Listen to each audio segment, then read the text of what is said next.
I'm kind of like looking for some inspiration today. Give me a sign! Can you bloody shut up? We've got customers in the office. Why don't you make a video about that Mondeo? Hey Moni, if I had to describe you as a Mondeo, you've certainly got the sexy lines of the Mk4, but yeah, you've definitely got the edgy attitude of the Mk3. See ya!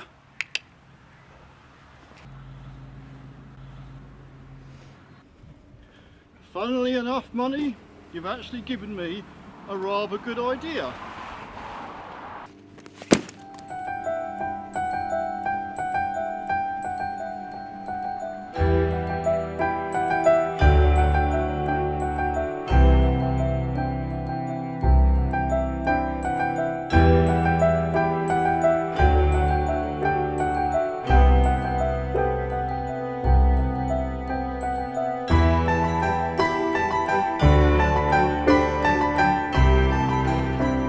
Oi!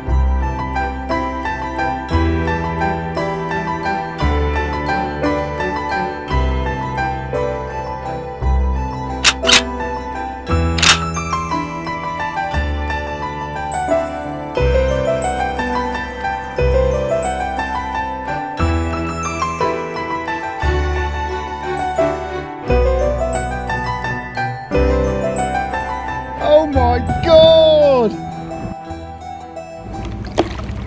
Hasta la vista, Mondeo man. Oh, lucky I carry a spare change of clothes when these situations arise.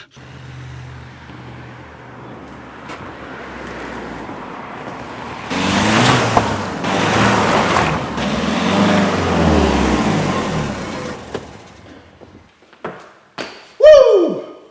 Hi guys, it's the Mk4 Mondeo day today because in my previous video when I was talking about what can go wrong with the Mk5, I had a number of comments saying, what about the Mk4? Hey, well, newsflash, I did make a video on should I buy a Mk4 Mondeo a couple of years back, and I feel a bit guilty about making the same video, but you know, stuff it, let's just do it anyway. I'll go over it. I might actually come out with something new. By the way, if you're new to this channel, this is not a review channel. So if you're looking for unicorns, shitting rainbows or bright lights from heaven, you ain't gonna find it here. You're more likely to find what the bloody hell's gonna fall off your car next. That's what you're probably gonna find. So anyway, I have got a Mk4 Mondeo 2014 LX, the poverty version. But, well, we haven't got any like titaniums. We haven't got the high up models here, but these were workhorses. These cars we got was simply for taxis. So anyway, I will say though, for an LX, which is a basic model, it comes with electric mirrors, electric windows all round, one touch control, central locking, heated windscreen and AC. Woo! That's the kind of functions you would find on a much higher spec car. So I will say they're pretty good. The Mk5s, the basic model, don't come with heated windscreens. So, anyway, let's get on with it. What I'm going to do is same format as the Mk5. I'm going to walk around this car and I'm going to show you what could go wrong with it, what's going to fall off it, and at what mileage.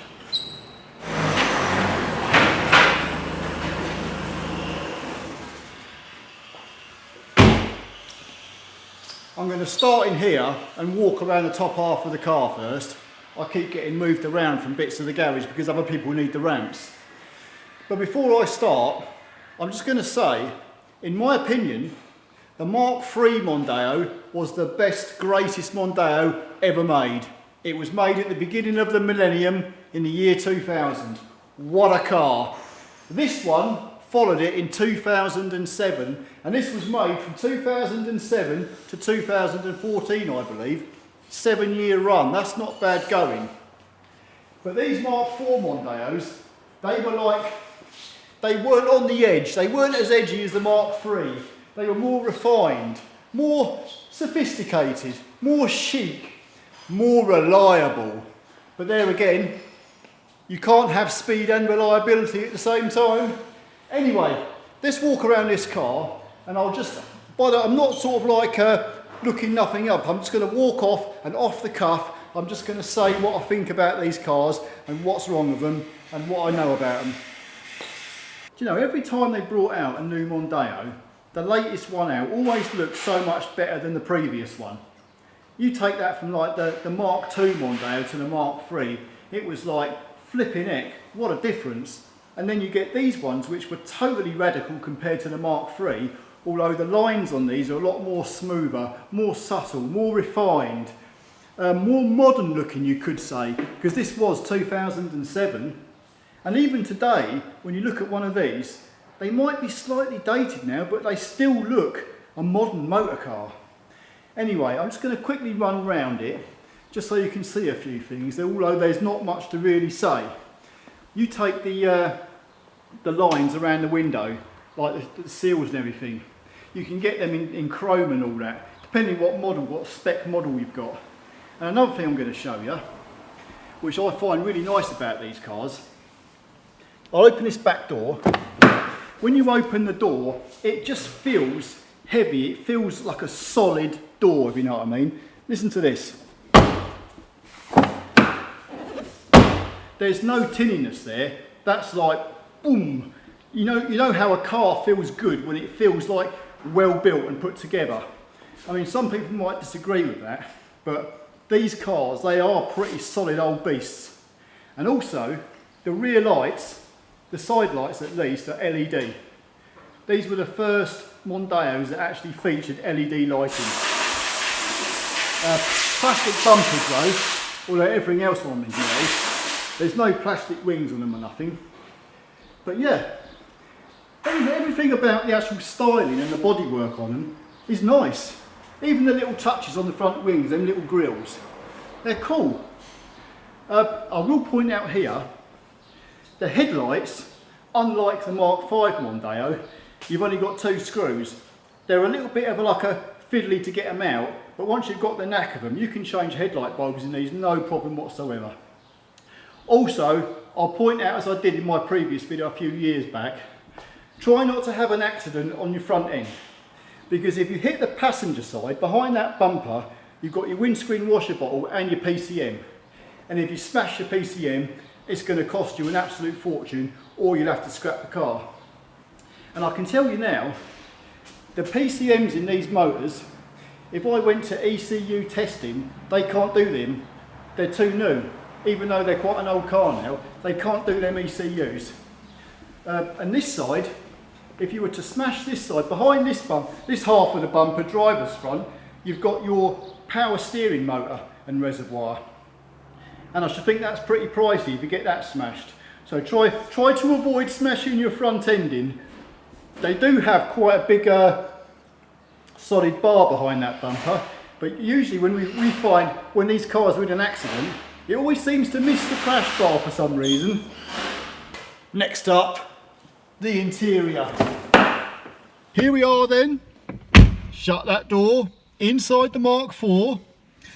The first impression I get sat inside one of these cars is like, it's calming. It's just a nice place to sit.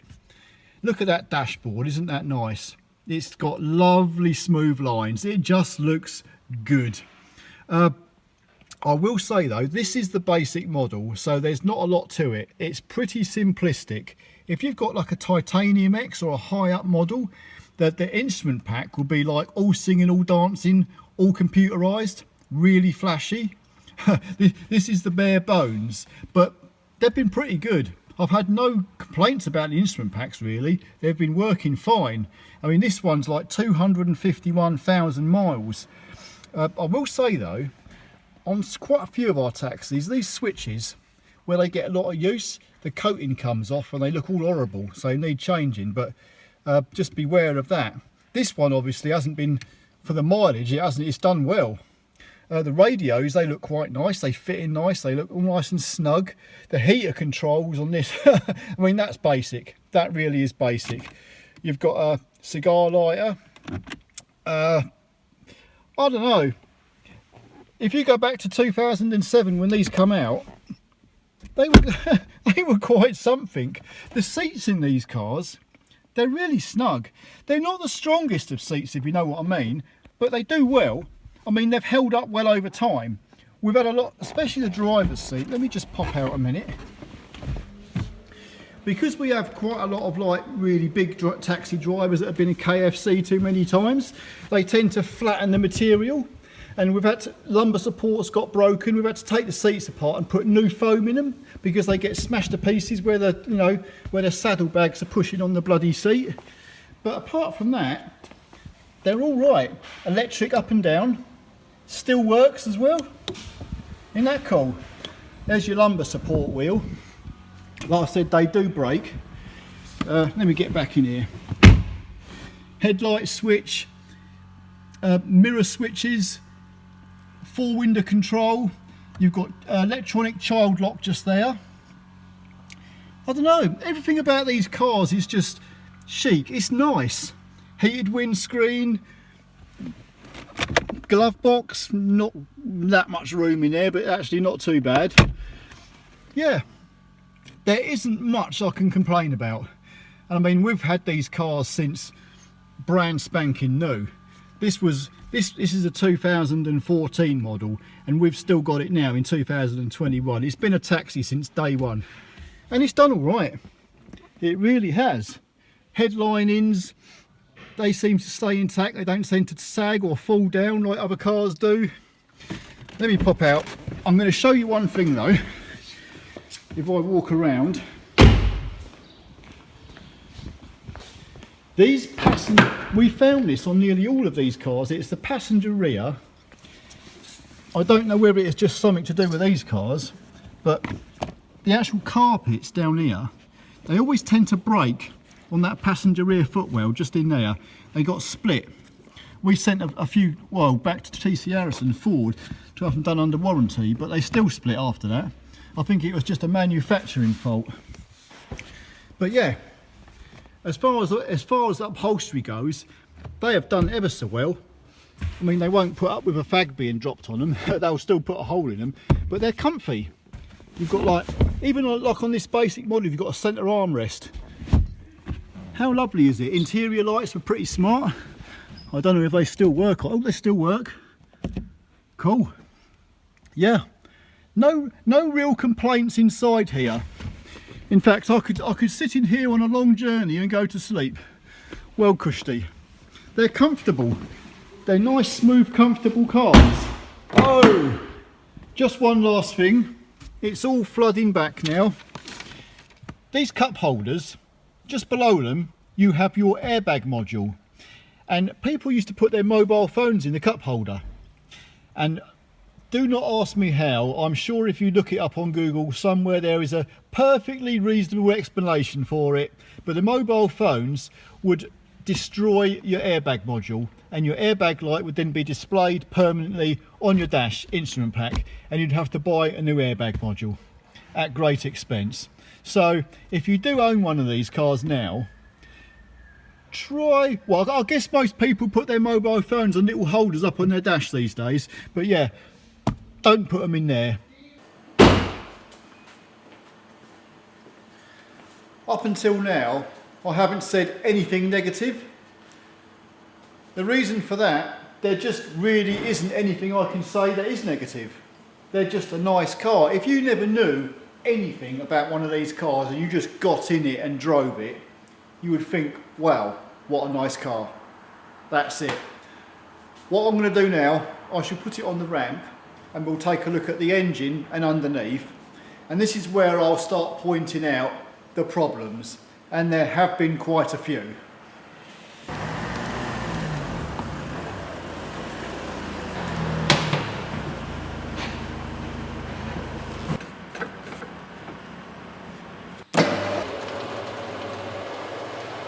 Whoa! Take me to the clouds above.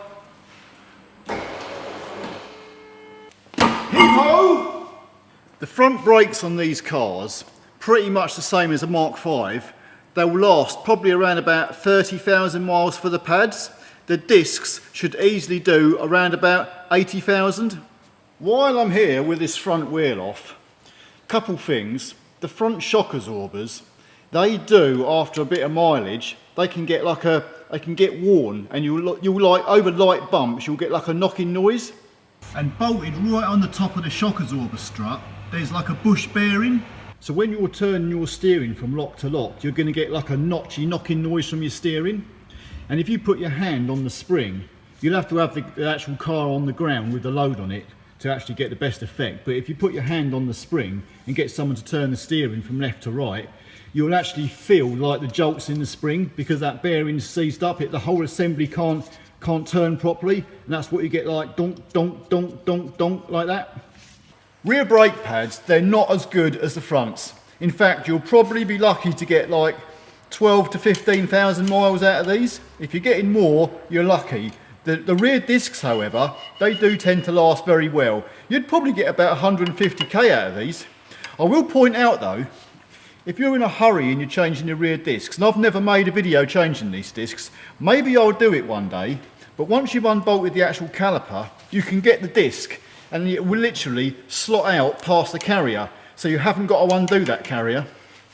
It's not that common, but the actual fuel pipe here that runs down, it's like an aluminium pipe, it runs down into your fuel tank. I have had a number of cases in the past where they've got pinholes in them, they've rotted out. Yeah! Get on there. One last thing while I'm on the rear wheels.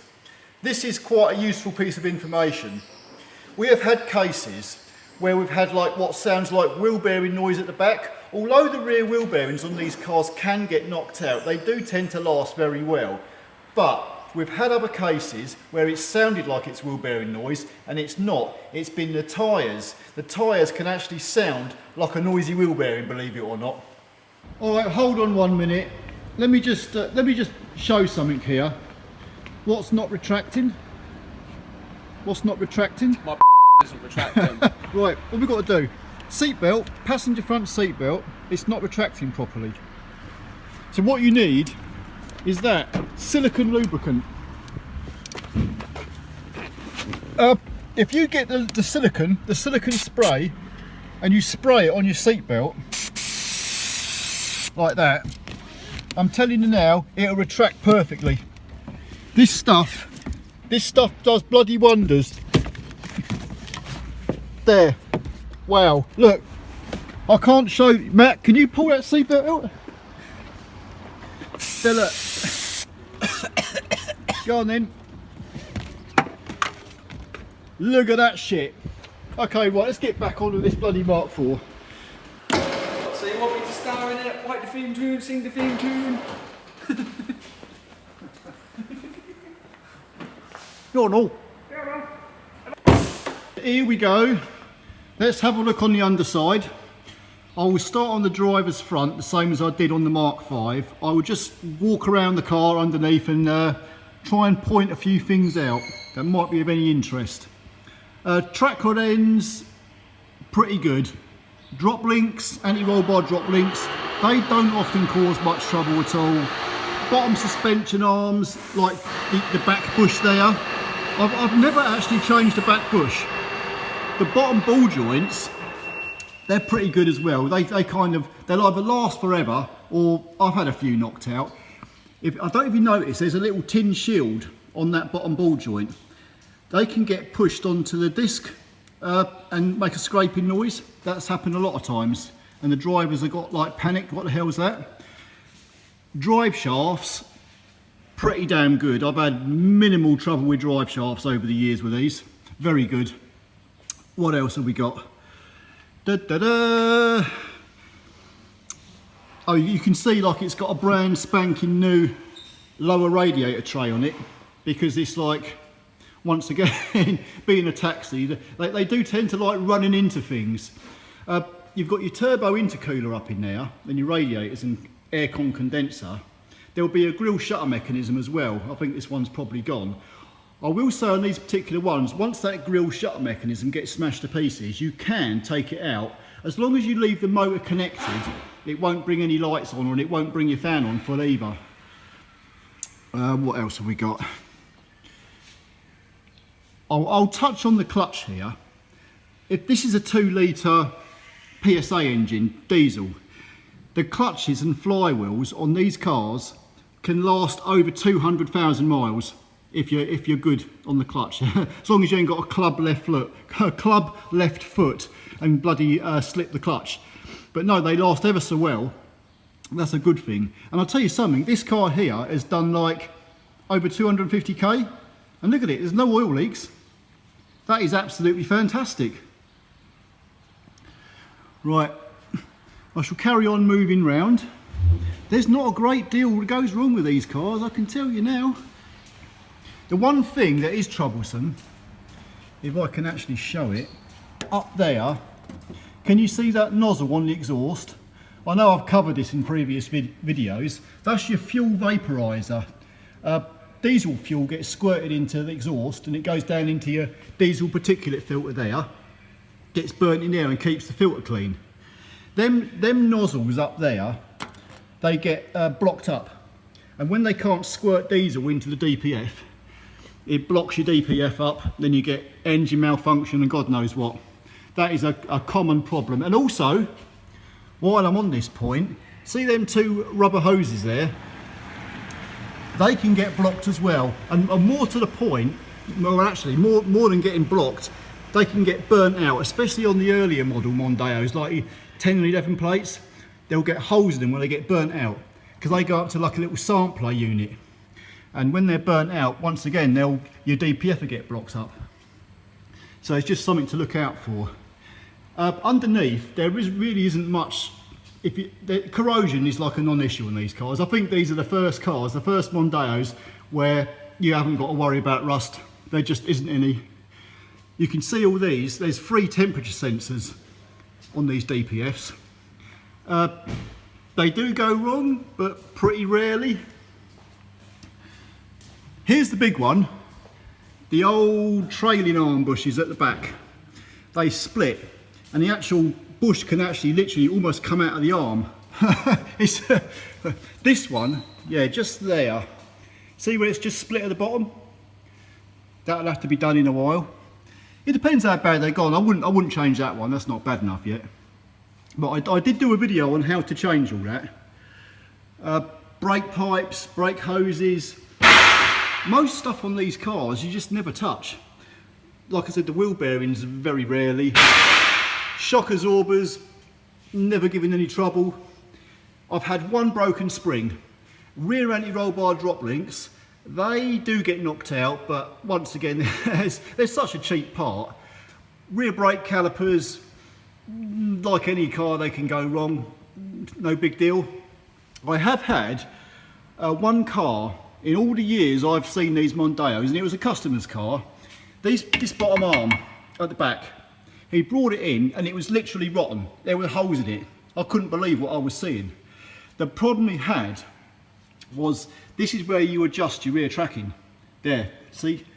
And of course, if you ever have to go down the route of trying to adjust the rear wheels on these cars, you're going to be in trouble, because that bolt, I can tell you now, is going to be seized. It'll be seized absolutely solid through there. So what you need to do is buy a new bolt, new nut, new arm as well, and you have to get bloody a hacksaw up there, maybe an air hacksaw, and chop both sides of the bolt off to get the arm out. Every single one that we've ever had to undo, they've been seized. Anyway, the exhaust on these cars, absolutely fantastic. They'll kind of like last forever. I've had a few in the past, just where that clamp is there. You can get a little hole there, but very few and far between. Rear subframes I've rarely had to touch. They do have holes in the subframe where you can pin them up. If you ever undo this subframe and you want to make sure it's level again, you put a pin through that hole into the chassis and that will keep it in line. That's one either side. What else? What else? What else? What else? Not much, guys.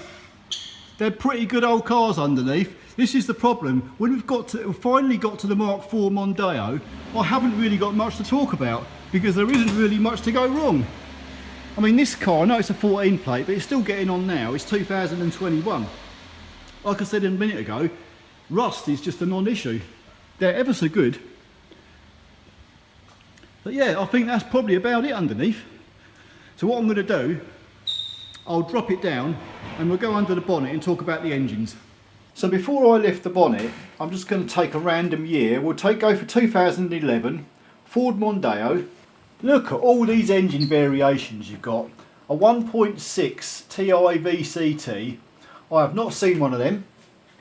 A 1.8 TDCI, that is one I will talk about. I know all about them. Not that one. The 2 litre would be the Duratec HE petrol engine. 2 litre FFV, don't know. 2 litre LPG, I've never even seen one of them. Who's got one of them? 2 litre TDCI, that's the PSA engine. 2.2 TDCI, that's the same as the 2 litre. And the 2.5 V6, we've not had any of them here. Not a heck of a lot to say that's really like bad or wrong. As far as the gearboxes go, I know I've already touched on the dual mass flywheel. These particular 2 litre diesel PSA engines, the dual mass flywheels, they can last, really last. I mean, I've done a video on one, it had done like 225,000 miles before the clutch and flywheel needed changing. I mean, that is good. If you wanted to check to see if your flywheel was a little bit faulty or rattling, because they rattle when they get a bit loose, you would sit in the driver's seat, have all your windows done up, run the engine at idle and put your foot halfway down on the clutch pedal. And if you can hear a rattle, that's a sign that your flywheel's starting to fail. In which case you know it's time to change it shortly. They can rattle really badly though. When they're rattling, they can last a bloody long time before you actually have to change them if you don't want to spend the money straight away.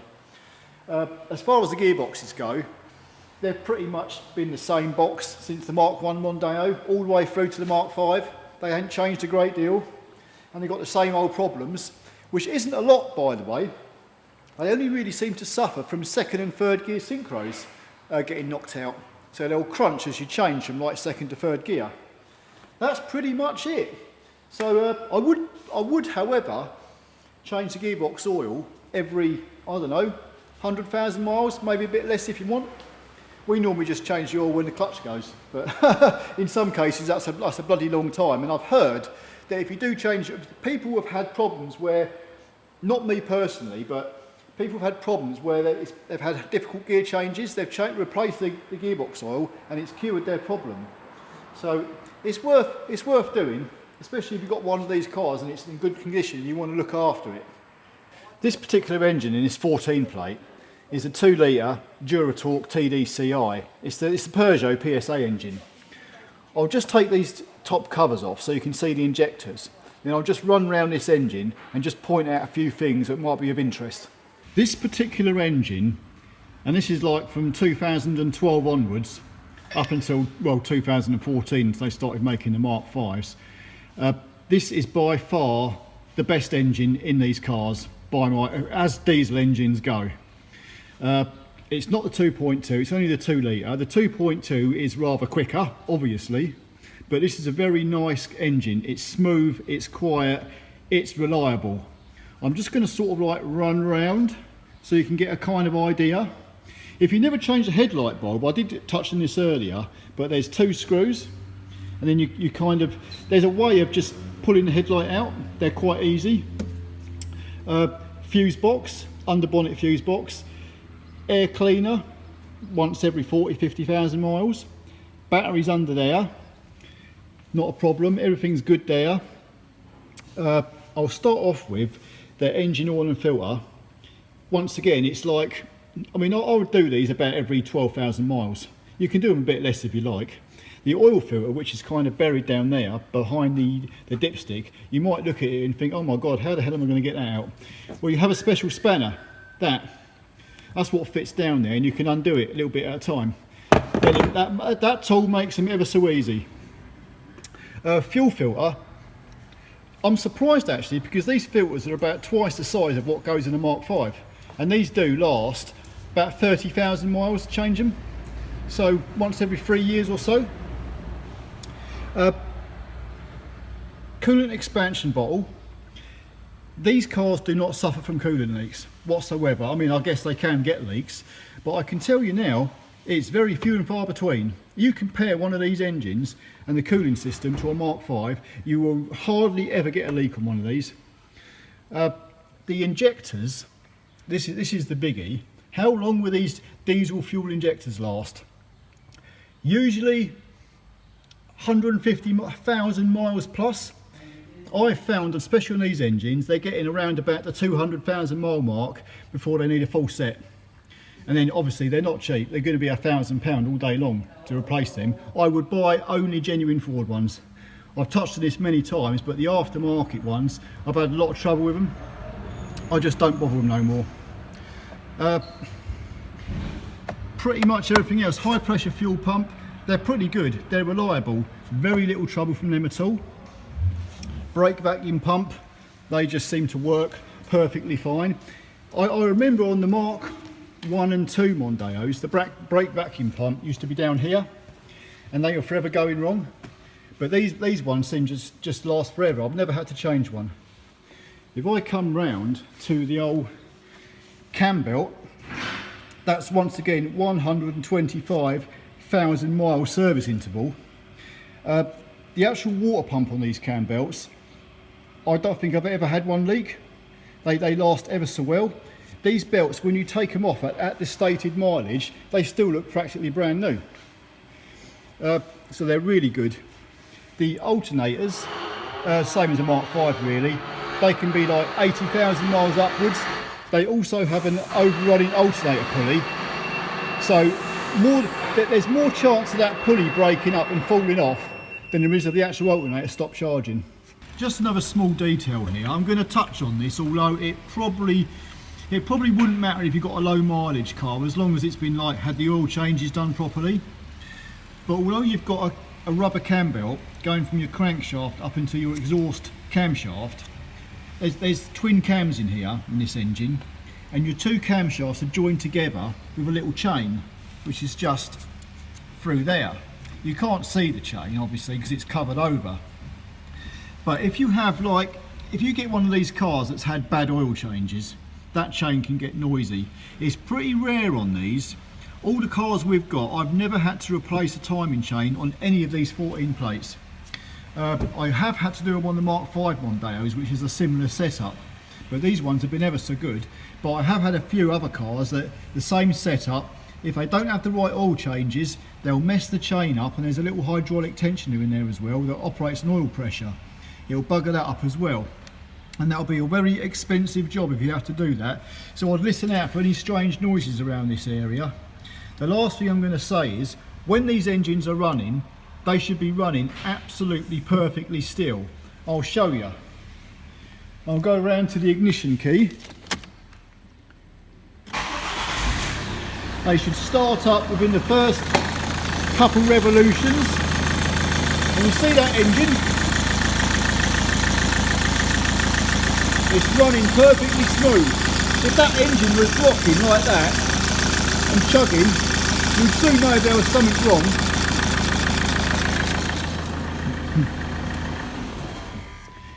I'm just saying, if you're looking at one of these cars and you're thinking of buying one, them engines should sit perfectly still when they're ticking over. If they're rocking about and you've got like blue hazy smoke coming out the tailpipe, then I'd walk away.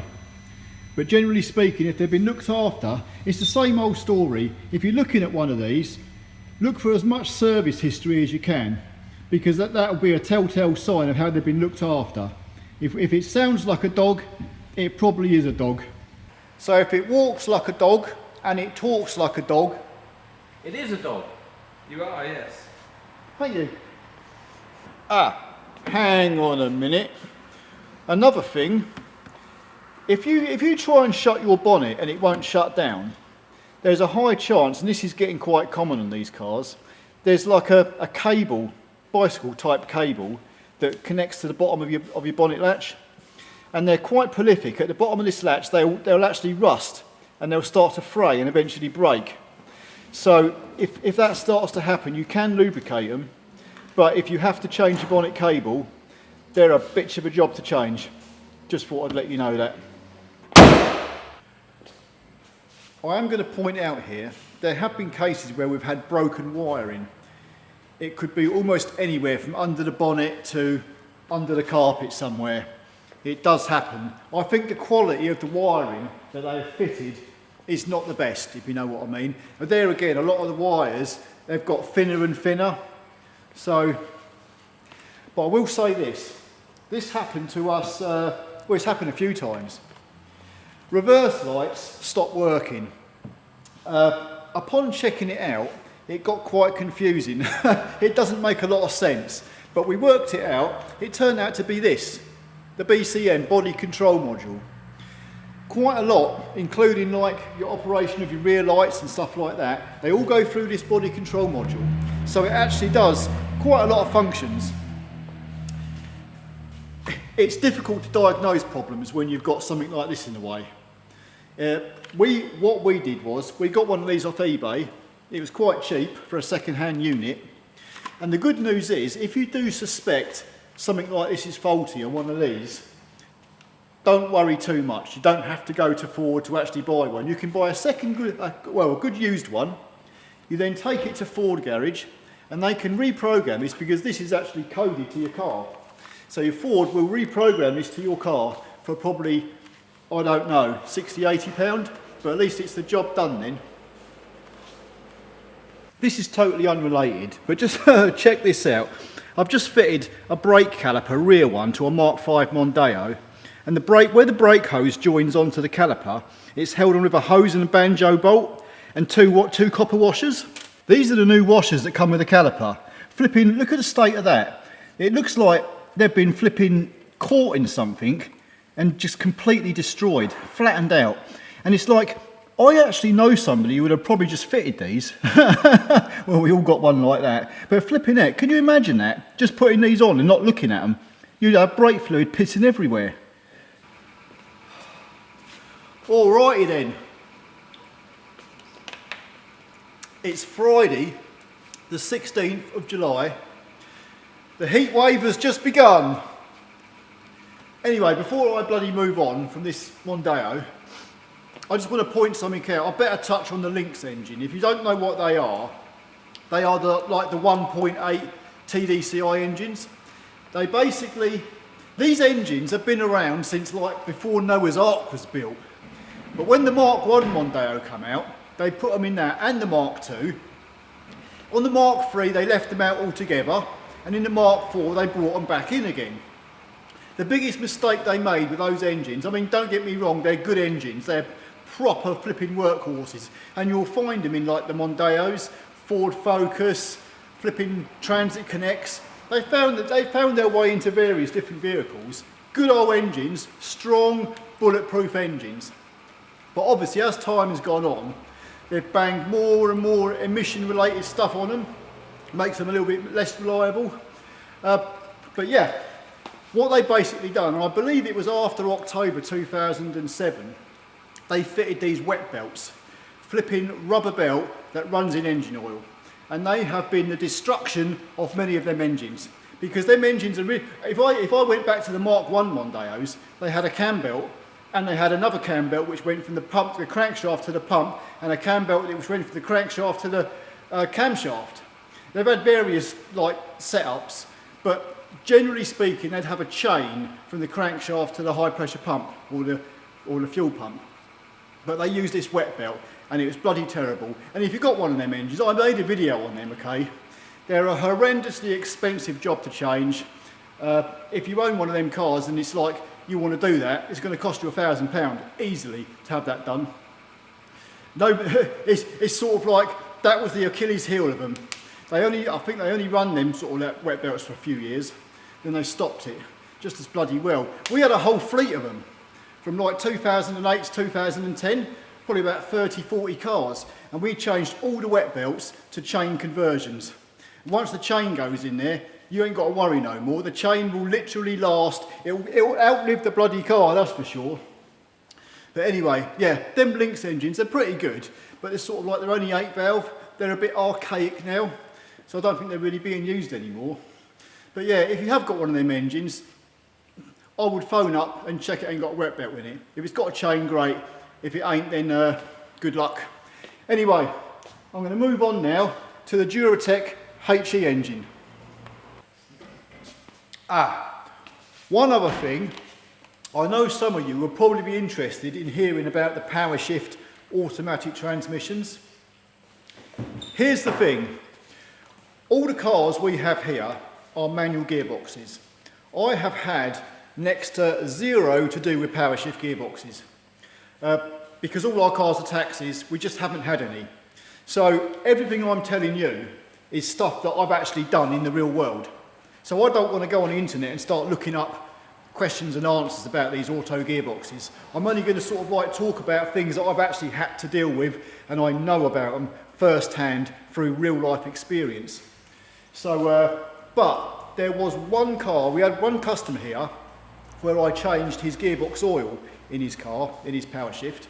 And I did ask him at the end of that video a few questions about the gearbox because somebody put the wrong oil in it and then he got the right oil put in it, but he reckons it's been a good gearbox for him. But I'll link that video up here so you can watch that and you can sort of like judge for yourself. And he's a decent guy because he lives in the village near us, so I know him quite well. But no, I can't really help out much as it goes with like these type of gearboxes. We really haven't had much to do with them, so I'll get on.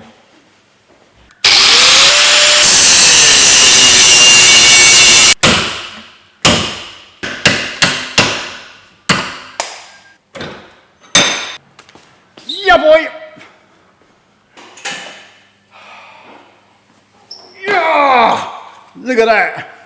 Woohoo!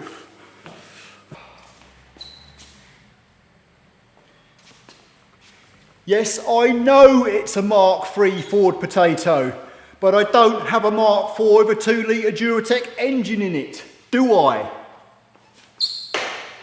So I'm going to have to show you the engine in this one, which they did fit in the Mark IV.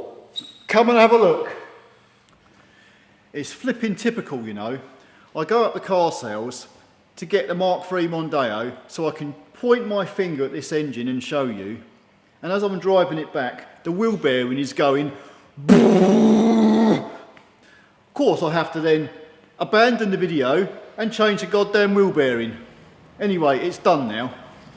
Well, well, well, this is it, the 2 litre Duratec engine. They made this in a 1.8 and a 2 litre versions. The 2 litre versions are the more desirable ones. I guess they're obviously quicker. It is actually a Mazda built engine. You wouldn't know that by looking at it because there's no stamps on it to tell you otherwise. But Ford and Mazda did have a thing going a few years back. What I'll do is I'll just run through a few little pointers on it, just so you know.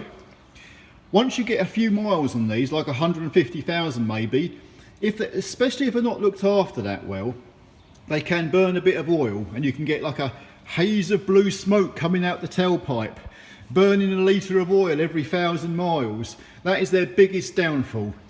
You can get things like cracked cylinder heads, blown head gaskets. Try not to overheat them if possible. One of the good things about these engines, I really do have to say, and I did cover this in my previous video, how to replace the timing chain in here. They're a brilliant timing chain. They're like a flipping strong, well-designed, well-built chain. And in all my years, I have never once had to touch one of them chains to do anything. Nothing at all. Absolutely fantastic. Things that do go wrong in them though, water pumps, they can play up. They're easy enough to change though. The other biggest thing on these, biggest downfall, is the inlet manifold. They've got what's called swirl flaps in them, and the bar that the flaps turn in, they get worn in their like bushes and they rattle, and if they're left too long they can break up and go into the engine and blow your bloody engine up. Even if you take the flaps out, which you can do and it will still run okay, you wouldn't notice any difference. They do tend to suffer from higher fuel consumption. So if you can get a good second-hand manifold, which is probably difficult these days, they're probably hugely expensive to buy a new one anyway. But overall, as the petrol engines go in a Ford, they're pretty good. I can't really fault them too much. But all in all, these 2 litre petrols, I mean, as far as I'm concerned, I've not really heard much complaints about them.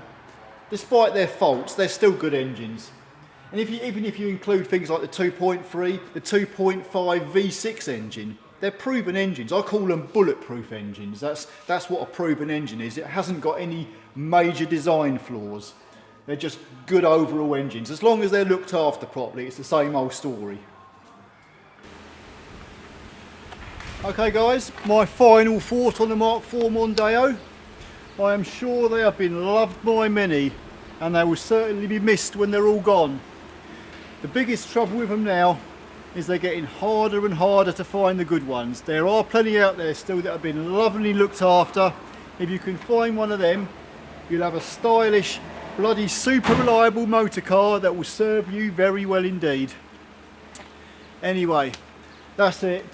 So I haven't got nothing to fling in the bin today guys, so I'm going to end the video here. Seems like a suitable point. So take care out there, and I'll see you in the next one. Adios.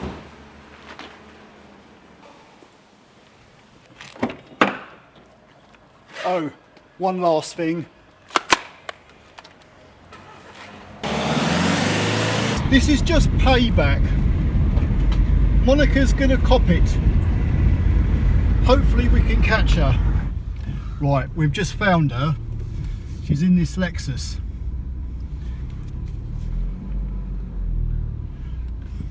This is going to be sweet revenge. Money!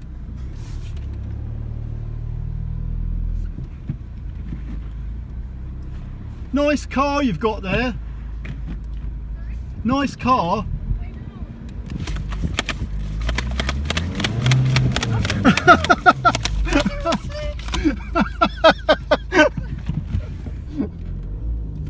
See ya! Go, go, go! I don't want to be involved in this! So much for sweet revenge.